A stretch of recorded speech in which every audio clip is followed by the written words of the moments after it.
We are at the moment in a facility of Podrinje Identification Project, which is a project that deals only with the identifications of Srebrenica victims, people who have gone missing in July 1995 in Srebrenica events. And what are we looking at right now? What are these? Right now, we're looking at the body bags, which contains the human remains of the victims of Srebrenica events.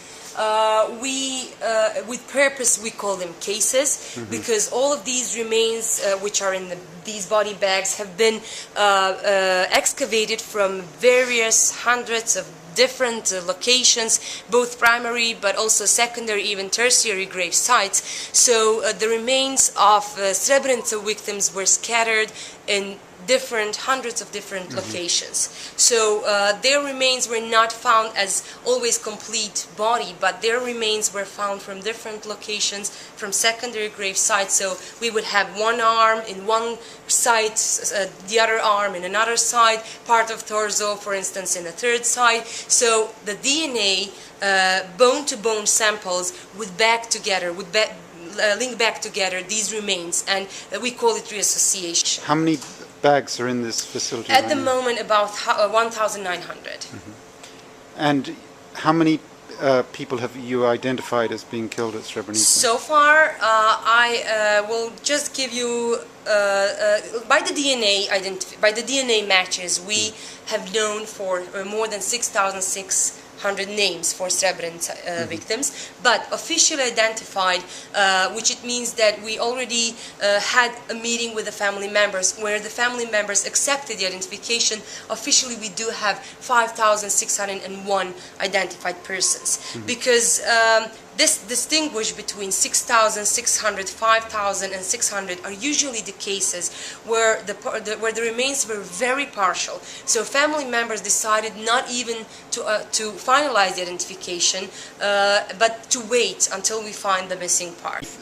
But you think about 8,000 people at least were killed at Srebrenica, right? Yes, yes. By our records, by the DNA references of the family members, we do have records for more than 7,000.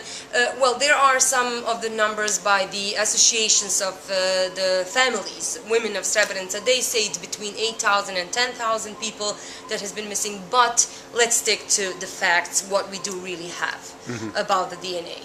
That's what we actually do here, forensic. Now, what are these packages up here? Yeah, and these are the paper bags that contains clothing that was found associated with the human remains. As you can see, every paper bag has labels on the bottom or on the bag, because these labels are the same labels as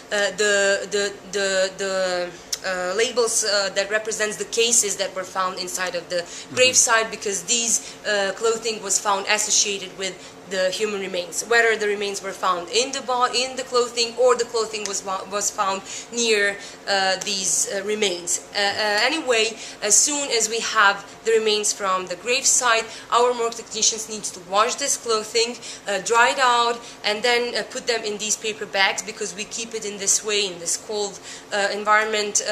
We keep it from rudeness as long as possible. The clothing is not a crucial element for us, for the identification, but can be still very helpful, because even if the family members can recognize the clothing, that is one evidence more that we do have a DNA, that we do have positive identification.